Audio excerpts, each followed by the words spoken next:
नमस्कार, ये आकाशवाणी पटना है। अब आप समी अहमद से प्रादेशिक समाचार सुनिए। उदीयमान सूर्य को अर्घ्य अर्पित करने के साथ ही छठ महापर्व का 4 दिवसीय अनुष्ठान आज संपन्न हो गया। राजधानी पटना समेत प्रदेश भर की प्रमुख नदियों गंगा, कोसी, गंडक, बागमती, सोन के अलावा तालाबों, जलाशयों और अस्थायी घाटों पर लाखों की संख्या में श्रद्धालुओं ने भगवान भास्कर को अर्घ्य अर्पित किया। व्रतियों ने अपने घरों के बाहर और छतों पर बने अस्थायी जलाशयों में भी अर्घ्य दिया। इसके बाद छठ व्रतियों ने पारण करने के बाद प्रसाद ग्रहण किया। इसके साथ उनका 36 घंटे का निर्जला उपवास संपन्न हुआ। छठ घाटों पर ही लोगों को प्रसाद का भी वितरण किया गया। अर्घ्य देने के लिए आज सुबह सवेरे से ही व्रती विभिन्न नदियों के घाटों, जलाशयों और अस्थायी कुंडों के पास पहुंच चुके थे। बड़ी संख्या में दूर दराज से आए व्रतियों ने पूरी रात नदियों के घाटों पर ही जागरण किया और सूर्योदय के बाद भगवान भास्कर को अर्घ्य अर्पित किया। इस दौरान पूरे प्रदेश का माहौल भक्तिमय बना रहा। छठ गीतों से वातावरण गुंजायमान हो रहा था। जिला प्रशासन, विभिन्न छठ पूजा समितियों और स्वयंसेवी संगठनों से जुड़े लोग भी व्रतियों की सुविधा और उनके स्वागत में जुटे रहे।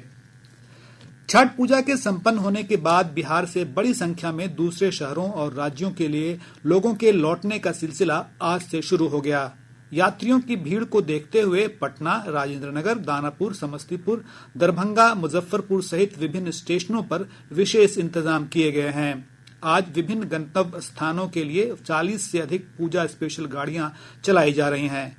प्लेटफॉर्म पर अधिक भीड़ भाड़ को रोकने के लिए स्टेशन परिसर में होल्डिंग एरिया बनाए गए हैं। वहीं पटना सहित प्रमुख स्टेशनों पर भीड़ के मद्देनजर आज से 11 नवंबर तक प्लेटफॉर्म टिकटों की बिक्री पर रोक लगा दी गई है। भीड़ भाड़ रोकने के लिए 3 दिनों तक पार्किंग पर भी रोक रहेगी। हालांकि पिक एंड ड्रॉप की सुविधा रहेगी। प्रादेशिक समाचार आप आकाशवाणी पटना से सुन रहे हैं। सर्वोच्च न्यायालय की 7 न्यायाधीशों की पीठ ने 4-3 के बहुमत से अजीज बाशा बनाम भारत सरकार मामले में 1967 के उस फैसले को आज खारिज कर दिया जो अलीगढ़ मुस्लिम विश्वविद्यालय को अल्पसंख्यक का दर्जा देने से इनकार करने का आधार बना था। वर्ष 1967 के फैसले में कहा गया था कि कानून द्वारा स्थापित कोई संस्था अल्पसंख्यक संस्था होने का दावा नहीं कर सकती। शीर्ष अदालत ने आज कहा कि किसी भी संस्था का अल्पसंख्यक दर्जा इसलिए वापस नहीं लिया जा सकता कि उसकी स्थापना वैधानिक व्यवस्था द्वारा की गई थी।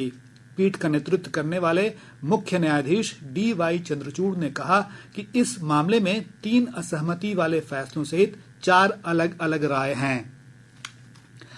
राष्ट्रपति द्रौपदी मुर्मू ने आज कहा कि भ्रष्टाचार एक बीमारी है और इसे जड़ से खत्म किया जाना चाहिए। राष्ट्रपति नई दिल्ली में केंद्रीय सतर्कता आयोग के सतर्कता जागरूकता सप्ताह के अवसर पर एक कार्यक्रम को संबोधित कर रही थीं। राष्ट्रपति मुर्मू ने कहा कि सरकार ने भ्रष्टाचार से निपटने के लिए कई पहल की हैं। इनमें से कुछ पहलों का उल्लेख करते हुए राष्ट्रपति ने प्रत्यक्ष लाभ हस्तांतरण योजना, ई-मार्केट प्लेस और आर्थिक अपराधी अधिनियम का उदाहरण दिया। राष्ट्रपति ने कहा कि सतर्कता जागरूकता सप्ताह सरदार वल्लभ भाई पटेल की जयंती के अवसर पर आयोजित किया जाता है।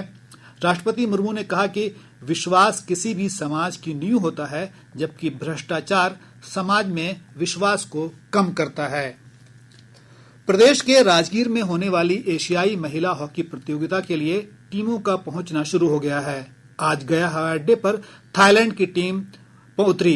टीम का स्वागत ढोल नगाड़ों तथा पारंपरिक ड्रैगन नृत्य के साथ किया गया। किलकारी के बच्चों ने उन्हें तिलक लगाया। चीन और जापान की महिला हॉकी टीम भी कल देर शाम गया पहुंची। 11 नवंबर से शुरू हो रही इस प्रतियोगिता में चीन, जापान, मलेशिया, दक्षिण कोरिया और थाईलैंड के साथ मेजबान भारत भी शामिल हो रहा है। इसके साथ ही आकाशवाणी पटना से प्रसारित प्रादेशिक समाचार का ये अंक समाप्त हुआ।